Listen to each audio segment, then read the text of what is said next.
Oh, it's great to have you with us on this Wednesday. The whisk's off after tomorrow, so we're just appreciative of every second we can have with him. And you reckon you nearly cried when you said farewell to Brando. I'll be like that tomorrow. Will you?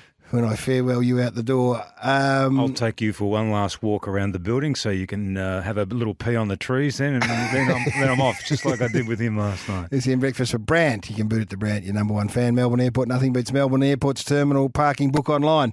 So, story yesterday emerged in the morning. It was calculating Cal and Riley Beveridge, AFL.com, just said, there is some talk about Melbourne and Clayton Oliver, whether they'd take calls. It was broad. Yep. Then Tom Morris, who's the reigning Alf Brown medalist, proved why. He got on SEN and wrote, Melbourne open to trading Oliver for the right price amid frustration and concern from teammates.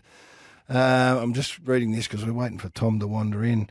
Melbourne's open to trading midfielder Clayton Oliver, with rival clubs already inquiring about his availability. It goes on to say that Melbourne aren't shopping him, but have taken inquiry. He's contracted, of course, signed a 7-year contract of around the $7 million mark.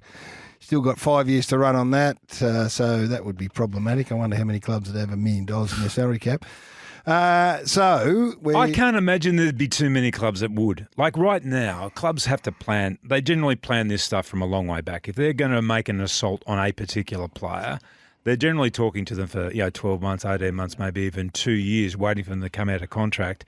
And they're putting all their ducks in line so that they're going to have this money available to them in their salary cap. There would be very few clubs right now that would have $1 million sitting there available to them that they could actually pay. Right. And if they decided, okay, that they were going to do that or go for Clayton Oliver, then they would probably have to move something else around, which means that the potential for this is, okay, let's just project ourselves forward. The potential for this is that somebody could make way for Clayton Oliver if he becomes available. That means that facilitates another move of one of their players, which means that there becomes a movement in the system that wasn't thought to be possible maybe a week ago. So, 3-time All-Australian, twice voted the Coaches Association Player of the Year, so twice voted that. 4-time best and fairest. He's 26 years of age. I'm horrified at the prospect. You know that he's my all-time, well, not my all-time favourite, one of my all-time favourites. I'm horrified at the thought that this... Could the thinking be around the fact that, okay, we've got a depth of midfielders, we've got some other young midfielders that we would like to play. Clayton Oliver's there. We need something that we currently don't have, which is a forward. We need a potential key forward. Do you think that could be in Melbourne's thinking? No. That will be the thinking if, in fact, it gets to that point. Okay, but if we're getting well ahead of the pack here. I understand that, but that's what you've got to do here, because you've got to say, okay, everybody's waking up this morning saying, what the hell? Like Clayton Oliver, why would Melbourne even potentially entertain the idea? Reading Tom's article, it's about some of the challenges in professionalism. He's questioning his professionalism. Yep. So I don't think it's them going, let's trade Clayton Oliver to get a forward. I think it's let's deal with what we got here with Clayton and work out what's best for the footy club. And then if, in fact, I don't think they've arrived at this. Well, I don't know. Tom's he's walked in. He can tell us. They're not shopping him. He's not, as I understand it, saying I want to go. So we're way down the track. But if it gets to that stage, well, then you go, okay, what do we need? But there must be some form of disconnect right now. And you say, okay, about his professionalism, or is that?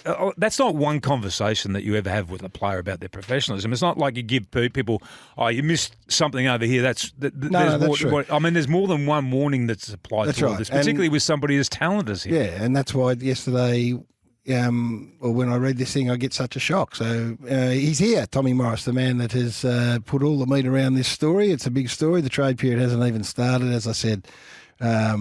From a reputation point of view, there have been few better in recent years. Thomas, welcome. G'day, Gary. Morning, Tom. Tim. It's it's one of those stories that the trade period will feed off if it continues to grow. There's still a long way to go.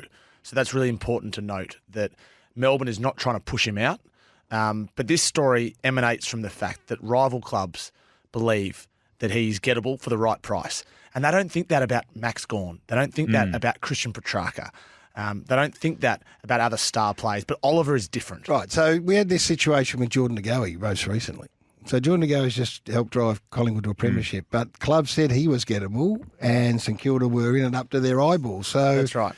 we understand the environment, the circumstance around it. As I said to Tim before he got here, as a Melbourne fan who I'm horrified at the prospect and thought that this could happen. Yeah, I think a lot of Melbourne fans are as well. But there's a lot going on behind the scenes with Clayton Oliver this year. He has had his most difficult year to endure because of injuries, because of so his view is that the club mishandled his hamstring injury and that the medical department and the strength and conditioning department didn't do what's best by him. The club's view is that his professionalism wasn't what it should be. They don't doubt his talents. They don't doubt that on the field he's a competitor and he's a star when he plays, and when he came back he was a star. But there is a disconnect between the two at the moment. Okay, so does he want to move on? I don't know the answer to that. I don't know the answer. I don't. Right. So if we're saying, I'm just trying to get to the guts of this, right? So we're saying that Melbourne don't really want to move him on. We don't know whether he wants to be moved on. But there are clubs out there that feel that if they pushed hard enough, they might be able to get him. That's right. Yeah, that's right. And Melbourne would be open to it for the right deal. Now, I don't know what the right deal is. I'd imagine it's pretty significant. But it's worth putting on the agenda if Melbourne is open to it for the right deal. They have already fielded inquiries from clubs. For the services of Clayton Oliver. Yes. So are you saying then that there are clubs out there that have that ability to be able to fit him in their salary cap, even at this very late sort of stage in their planning? Well, there are clubs that are exploring that possibility. Yep. And my understanding is that there are clubs that are confident that they could if they were given the green light to go ahead and explore it further. And that is, again, so if I'm other clubs, 100% Tim. I'm doing all of that. You right? asked the question for sure. But you're saying that this is not a foregone conclusion. No. Right? And so then from that point of view, then I would be saying, hey, this cool here. This is a generational midfield talent right now who at 26 years of age has done some stuff that not many have done. So surely that's worth working through. I think so. And I think that would be the view of a lot of Melbourne people, that whatever's happened this year, they can put it behind them and work with Clayton to be better next year. But it's difficult because it's so sensitive as well. This is not just football. This is off-field. This is lifestyle. This is professionalism. So it's grey. And the details around that are hazy as well. So I don't want to deal in those rumours either. Yeah, that's right. And we understand there's all those rumours, and I get that. But then isn't it, okay, my football club, not my football club, but the football club that you support is... Part of that is saying, hey, back yourself in here. Have a club that is strong enough and well-equipped to deal with it. All of these challenges that come your way. And there's been a litany of superstar players that have had issues and their own challenges in life. We all have at various times. They work their way through it. Dusty stays and Geordie stays, and they've all had different moments, and you work your way through it. Yeah, and that would be the argument to keeping him for sure. I guess your mind flips to, there's very few players that wouldn't be traded for the right deal that would fit your club and your particular needs at any given time. I spoke before about, they've got Petrarca, Viney and Brayshaw and other midfielders, and they want to play other players that they have there at Melbourne in the midfield with more time, but they can't fit them in there because of the other players that are ahead of them, that type of thing. But they do need a forward. And Garry, if the West Coast Eagles came to Melbourne and said, look, hypothetically, we want Clayton Oliver and we'd be prepared to do a deal for Allen. Would you, if you're Melbourne, would you not look at a deal like that? Well, up until yesterday, no, I wouldn't. 100% I wouldn't. I'm not across all this, all these other quotation mark issues, which may or may not be there. So I go, no. But what will transpire in the next week is, I'd imagine, is to work out whether these are insurmountable, whether they're resolvable. So what you're saying is that his talent is so great, you wouldn't entertain any possible trade for Clayton Oliver? Well, I'm not. Yeah, that's just no, me. but you're a commentator and you're a fan of the club and you're a fan of him. Yeah, they're bloody hard to come by, midfielders that rack up 30 touches every week and contested possessions and give you the clearance numbers that you need. Consistently. There is a lot of frustration and concern with Clayton Oliver in equal measure among players at the moment, senior teammates, to the point where even moving in with Max Gawn has been discussed as a temporary measure to try to look after him. So yes, they're frustrated at his, I guess, supposed and alleged lack of professionalism and other aspects around his life. But they're also concerned and they care for him. So if they really care for him and he moves in with Max Gawn, maybe they can turn it around and maybe he can become the player that they want him to be next year if he stays. But there's a long way to go here. I mean, he has to agree to be traded as well. Melbourne has to agree to a deal. So there's a long way to go, but this is where it is at the moment. Is there a club out there that would be in front in terms of showing more interest than any other club? Well, I've spoke to a few clubs last night and none were able to confirm that they were interested, but a few didn't deny it, Tim. Right. So I'm looking at clubs like Essendon who have money and are keen to get better now with players. I'm looking at a club like St Kilda who has been ambitious and we know went after Jordan De Goey a couple of years ago. I'm not sure that he would end up at St Kilda, but that's a club that other clubs believe are in the hunt. And I look at a club like Adelaide, because their fitness boss is very close to Clayton Oliver. And was when he was at Melbourne, Darren Burgess. And the Crows are certainly looking for that sort of player as well. But it's way too early to say that this club is the front runner for Clayton Oliver when Melbourne isn't even keen to trade him yet. Well, okay, so if the unimaginable to happen, then you say, okay, well, I'm at Essendon. You go, what are Essendon going to give Melbourne? Tell me how that deal gets done. Yeah, if it's Ben King or it's Oscar Allen, or, it all breaks down, nothing can be resolved, then you go, okay, what would Essendon have? What would St Kilda have Max King? Well, Essendon have pick 8 and pick 28. Melbourne would be looking... 8 and 28 wouldn't get you to the table. No, it wouldn't get you to the table at all. They'd have to give up a player, I'd imagine, as well. Or a future, Yeah. This is where I'm hypothesising about what sort of deal could get done. But Melbourne would clearly... I mean, this again is the view of other clubs and also managers as well around it who are close and involved in these discussions, that Melbourne are still interested in Harley Reid as a pick 1. So getting a draft hand that allows them to trade up to get pick 1, or at the very least, getting a draft hand that allows them to get Gold Coast pick 4. That becomes really interesting and intriguing if that happens. So if that plays out and say say West Coast and North Melbourne swap their 1 and 2 because of one player's local, the other player, or they're both local players, and they want to avoid the opportunity down the track of one of those players wanting to go home. So North Melbourne end up with pick 1. And then would you consider, if you were Melbourne, would you consider trading pick 1 for Clayton Oliver and getting Harley Reid in? Yeah, and some maybe. Well, maybe some. Yeah, well, maybe. Yeah. I know you want more than that. I do because I'm greedy, but I'm. Well, you start there, and I'm horrified at the thought that he might be gone, and that wouldn't appease me. Just Harley Reid, but I mean, the key here is that Melbourne may insist that Clayton Oliver is going nowhere. They might say Clayton Oliver is ours, he's contracted, but... They can put that statement out today, though. They can do that. They can end it right now. Yeah, but I wouldn't even say it's ended there. I mean, Freo said that they're not trading Rory Lobb. It can be a bargaining tool. As soon as Melbourne say they are open to it, as soon as they say publicly they are open to a trade, then their bargaining power goes down.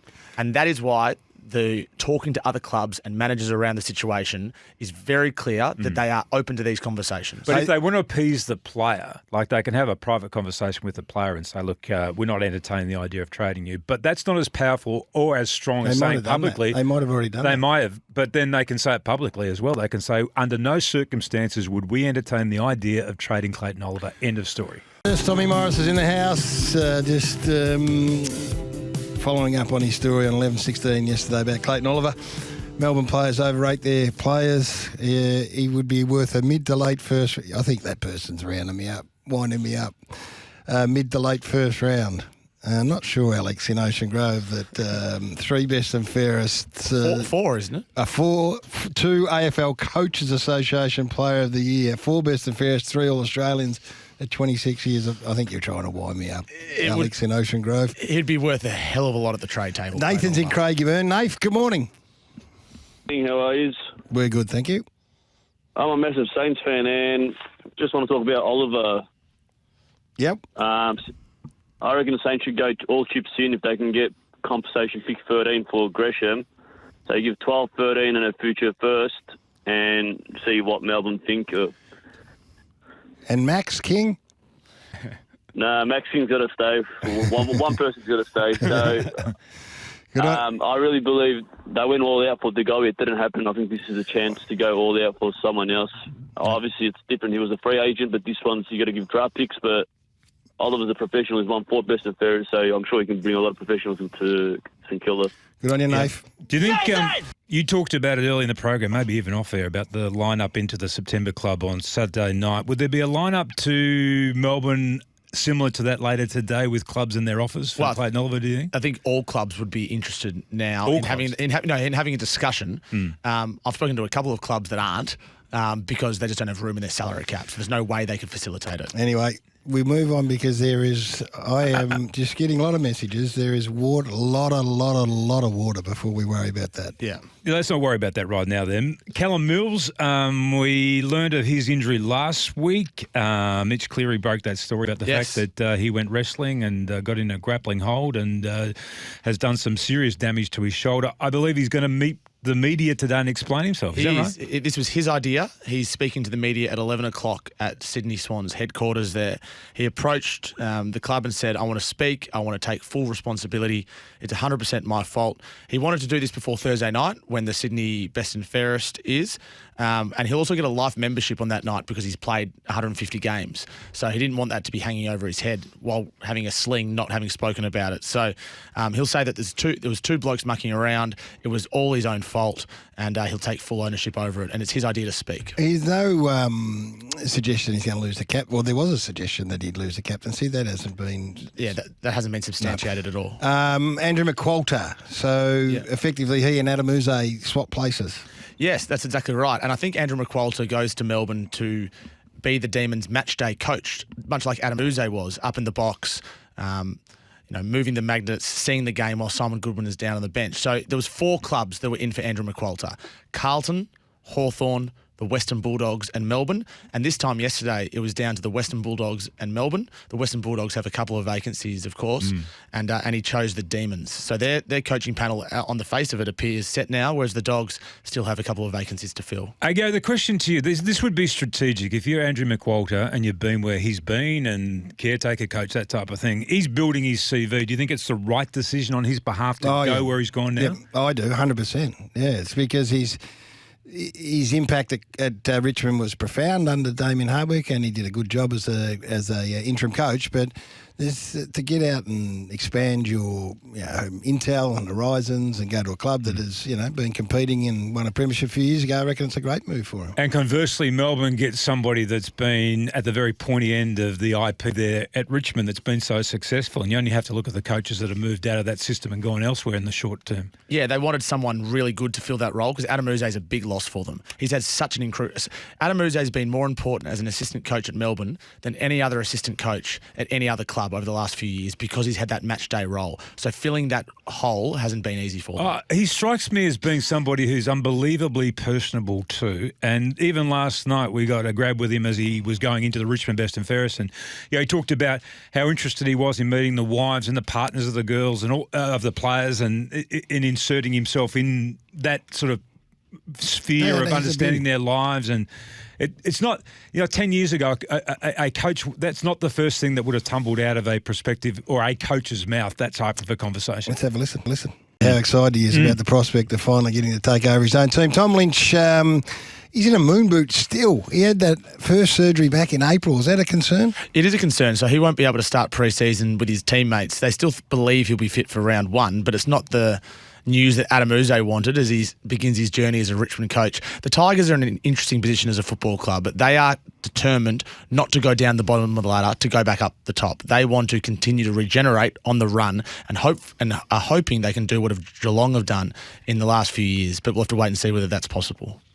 Well, others have shown that it is possible. I mean, Collingwood didn't go all the way back down to the bottom either, did they? They had 1 year at 17th. Yeah. That was it. Well, okay, that 1 year at 17th. Yeah. But they seemed to reset themselves pretty quickly and swiftly over that period of time. They did, and that's what the best clubs do, and Geelong have managed to avoid that. But even Melbourne finished 17th and then won a flag 2 years later as well. So it's hard to avoid. It's hard to avoid, but then there's going from sort of like in the top 8 and all the way down the bottom, or just drifting into the middle range and then just staying there, and then it appears to be much more difficult then to be able to elevate yourself from there. Jade Gresham was reportedly on 800,000 at St Kilda. Is he going to end up at Essendon, and is that a good decision? Well, I don't think that St Kilda love Jade Gresham in the same way that they maybe did a year or two ago. I think they're happy for him to go if they can get a first round compensation back.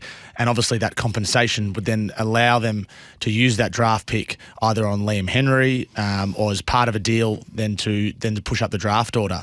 But Essendon's the club there. Carlton have cooled. They were the club that was mentioned earlier on in the year. But Jade Gresham isn't the prospect that he was a year or two ago, that's for sure. That Liam Henry deal, that is such a smart manoeuvre on their behalf. Having watched him play, he is ready to take that next step and that next level as a player, an AFL player. And he's exactly what St Kilda need, being able to get up the ground in the leg speed. So that is a smart move on their behalf. Yeah, it just depends what he's worth for a trade. And it's a bit grey because, Carlton bid on him for, I think, pick 9 a few years ago. Stephen Silvani was at the Blues then. He's now at the Saints. They're not going to give up a top 10 pick for him now. But his back half of the year was excellent. And the view from Freo is that he's worth a pick, maybe in the late teens or early 20s, which the Saints don't have at the moment. So they need to find a way to get that pick in. Anything else you can leave us with, Tommy boy? You've been in very good form here. What have I got? I think free agency on Friday, there's going to be some pretty simple ones that drop. Todd Goldstein to Essendon. We know that the Pies were in for him.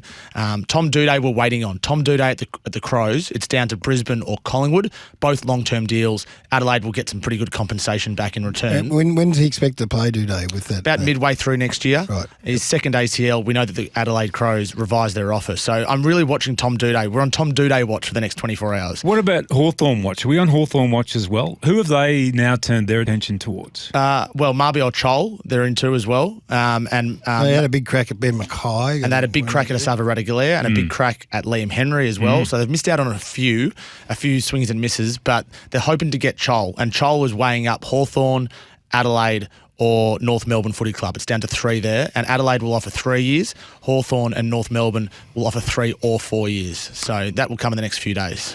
Busy day ahead, Thomas. We appreciate you jumping in. Looking forward to working with you next week. Yes, Any advice for him? What do I do? He's in your chair. No, I'm just going to take him out to the kitchen and explain how you like your coffee, that first coffee in the morning, and how hot it needs to be. That is a very, very good point. Good on you, Tommy. Thanks, Gaz. Thanks, Tim.